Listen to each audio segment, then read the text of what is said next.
ഏവർക്കും സ്പോട്ടോപ്പിയിലേക്ക് സ്വാഗതം.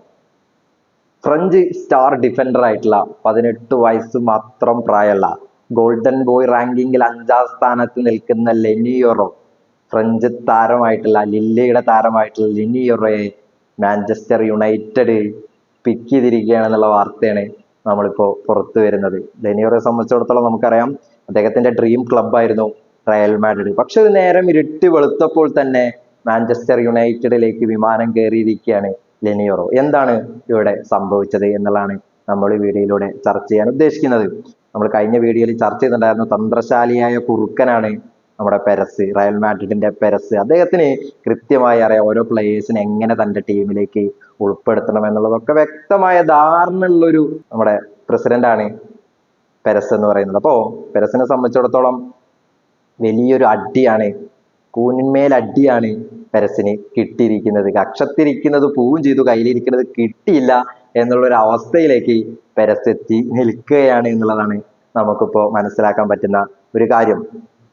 ഓരോ താരങ്ങൾക്കും വ്യക്തമായ രീതിയിൽ ഒരുപാട് പ്ലാനുകൾ ഉണ്ടാവും, അദ്ദേഹത്തിന് ഓരോ താരങ്ങൾക്കും വ്യക്തമായ ഇമോഷൻസ് ഒക്കെ ഉണ്ടാവും. പക്ഷെ അതൊന്നും പെരസിന് മനസ്സിലാക്കാൻ പറ്റുന്നില്ലേ എന്നുള്ളൊരു ചോദ്യം കൂടി സ്പോട്ടോപ്പിയക്ക് ഇവിടെ ഉണ്ട് എന്നുള്ളതാണ് എനിക്ക് തോന്നിയുള്ളത്. കാരണം ലെനിയോറയെ സംബന്ധിച്ചിടത്തോളം നമുക്കറിയാം, 20-25 മില്യൺ ആയിരുന്നു ലെനിയോറയ്ക്ക് റയൽ മാഡ്രിഡ് ഓഫർ ചെയ്തിട്ടുണ്ടായിരുന്നു. പക്ഷേ ആ ഒരു രീതിയിൽ ലെനിയോറോ അത് അക്സെപ്റ്റ് ചെയ്ത് തന്നെ ആയിരുന്നു.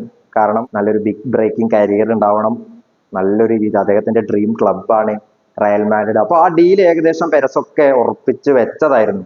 പക്ഷേ ഇതില് യുണൈറ്റഡ് എപ്പോഴാണ് കയറി വരുന്നത് എന്നുള്ളതാണ് ഈ ഒരു കഥയിലെ ഏറ്റവും വലിയ രസമുള്ള കാര്യം എന്ന് പറയുന്നത്. യുണൈറ്റഡിനെ സംബന്ധിച്ചിടത്തോളം ലിസാൻഡ്രോ മാർട്ടിനസ് മാത്രമാണ് അവരുടെ ഒരു ഡിഫൻഡർ ആയിട്ട് ഉള്ളൂ. അപ്പൊ അവര് ഒരുപാട് ഡിഫൻഡേഴ്സിനെ നോക്കിയിട്ടുണ്ടായിരുന്നു, ബ്രാൻഡ് വൈറ്റിനെ നോക്കിയിട്ടുണ്ടായിരുന്നു, അതോടൊപ്പം തന്നെ ബയൺ മ്യൂണിക്കിന്റെ ഡിലൈറ്റിനെ ഒക്കെ നോക്കിയിട്ടുണ്ടായിരുന്നു. 52 മില്യൺ ഒക്കെ ആയിരുന്നു അവര് ഓഫർ ചെയ്തിട്ടുണ്ടായിരുന്നത്. പക്ഷേ ആ ഒരു സമയത്താണ് ഈ ലെനിയോറയെ ഇവരുടെ ശ്രദ്ധയിൽ പെടുന്നത്. ലെനിയോറോ റയൽ മാഡ്രിഡിലേക്ക് തന്നെ പോകും. അപ്പോ ലിവർപൂളും PSG ഒക്കെ നോക്കി വെച്ചിരുന്നു ഈ ലെനിയോറയെ. അപ്പോൾ ലെനിയോറോ റയൽ മാഡ്രിഡിലേക്ക് തന്നെ പോകുമെന്നത് ഉറപ്പായതോടെ ലിവർപൂളും PSG ഒക്കെ അതിന് വിത്ഡ്രോ ചെയ്യുന്നതാണ് നമ്മൾ കണ്ടിട്ടുണ്ടായിരുന്നത്. അപ്പൊ ഈ സമയം യുണൈറ്റഡ് നേരത്തെ തന്നെ മനസ്സിലാക്കി. ഇവർ നേരെ പോയി ലില്ലി ഫുട്ബോൾ ക്ലബിന്റെ പ്രസിഡന്റ് ആയിട്ട് സംസാരിക്കുകയാണ്. അത് സംസാരിച്ച് അവരൊരു ഡീല് അവിടെ ഉറപ്പിക്കുകയാണ്. എത്ര million? 62 million plus 8 million euros കൂടി ആഡ് ഓൺ ആയിട്ട് തരാമെന്നുള്ള ഒരു ഡീല് ലില്ലി ആയിട്ട് വെക്കുകയാണ്. അപ്പൊ ലില്ലിക്ക് ഇത് മനസ്സിലായി. കാരണം ലില്ലിയെ സംബന്ധിച്ചിടത്തോളം 20-25 മില്യൺ ആണ് റയൽ മാഡ്രിഡ് ഓഫർ ചെയ്യുന്നത്. അതിനേക്കാൾ 3 ഇരട്ടി തുകയാണ് ആര് ഓഫർ ചെയ്യുന്നത്? യുണൈറ്റഡ് ഓഫർ ചെയ്യുന്നത്. അപ്പൊ ഏറ്റവും നല്ല കാര്യം എന്ന് പറയുന്നത് ലെനിയോറയെ യുണൈറ്റഡിലേക്ക് കൊടുക്കുക എന്നുള്ളതാണ്. ഇത് മനസ്സിലാക്കിയ ലില്ലി മാനേജ്മെന്റ് എന്ത് ചെയ്യാണ്? ലെനിയോറയെ യുണൈറ്റഡിലേക്ക് കൊടുക്കാൻ തയ്യാറാവുകയാണ്.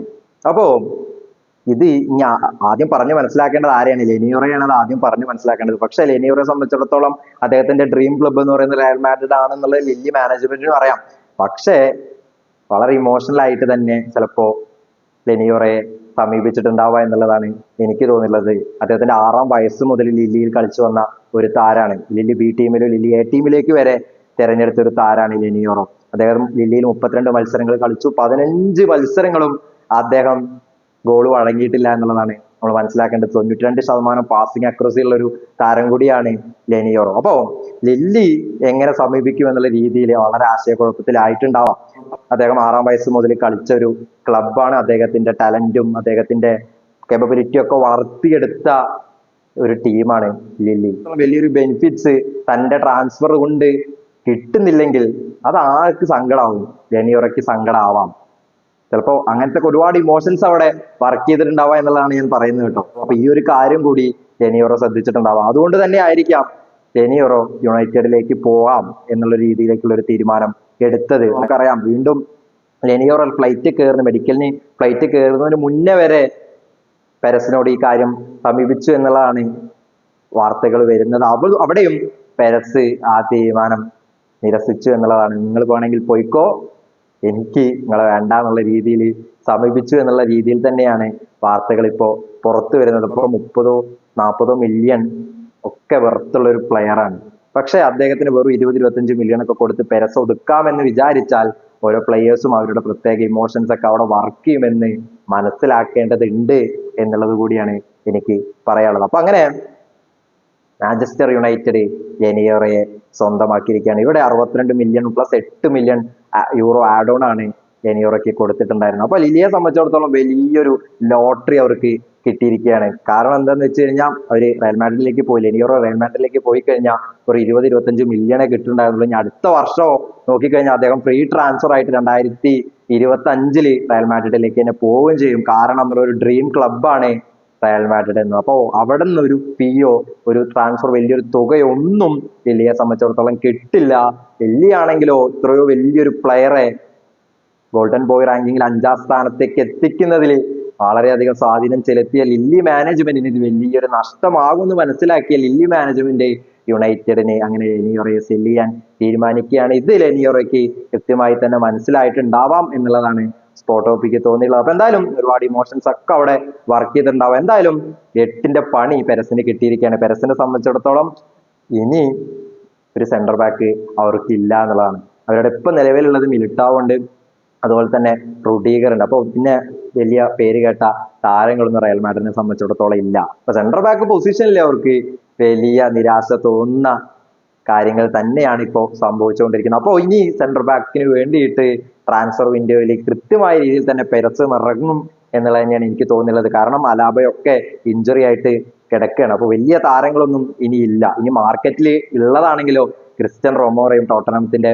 ക്രിസ്റ്റ്യൻ റൊമേറോയും, അതുപോലെ തന്നെ ഡിലൈറ്റും ആണ് ഉള്ളത്, ആകെ ഉള്ളത്. ഇനി ബ്രാൻഡ്വൈറ്റ് ഒക്കെ ഉണ്ട് എവർട്ടണിലെ താരങ്ങളൊക്കെ. പക്ഷെ എവർട്ടൺ ചോദിക്കുന്ന 75 മില്യൺ ഒക്കെയാണ് ചോദിക്കുന്നത്. അപ്പൊ അതെന്തായാലും പെരസ് സമ്മതിക്കാൻ പോകുന്നില്ല എന്നുള്ളത് തന്നെയാണ് എനിക്ക് തോന്നുന്നത്. ഇനി ക്രിസ്റ്റ്യൻ റൊമേറോയ്ക്കും അതുപോലെ തന്നെ ഡിലൈറ്റിനും വേണ്ടിയുള്ള കരുക്കൾ നീക്കാൻ ചിലപ്പോ പെരസ് തുനിഞ്ഞേക്കും. ചിലപ്പോ അവിടെ കുറച്ചുകൂടി വലിയ തുകയൊക്കെ കൊടുത്തുകൊണ്ട് 50-52 മില്യൺ ഒക്കെ കൊടുത്തുകൊണ്ട് പോവാനായിരിക്കും പെരസ് സാധ്യതകളേറെ. കാരണം ഇനി സെന്റർ ബാക്ക് ഇല്ലാതെ ഒരു സീസൺ അവസാനിപ്പിക്കുക പറയുന്നത് റയൽ മാഡ്രിഡിനെ സംബന്ധിച്ചിടത്തോളം വളരെ വളരെ നെഗറ്റീവ് ആയിട്ടുള്ള ഒരു കാര്യം തന്നെയായിരിക്കും. കാരണം എംബാപ്പയെ ടീമിലെത്തിച്ച് ഒരുപാട് താരങ്ങൾ, റൂഡ്രിഗർ, അതുപോലെ തന്നെ റോഡ്രിഗോ, വിനീഷ്യസ് ഒക്കെ ഒരുപാട് താരങ്ങൾ, വാൽവാഡെ, കാമവിംഗ, തുച്ഛമേറ്റ് തുടങ്ങിയ ഒരുപാട് താരങ്ങളുണ്ട്.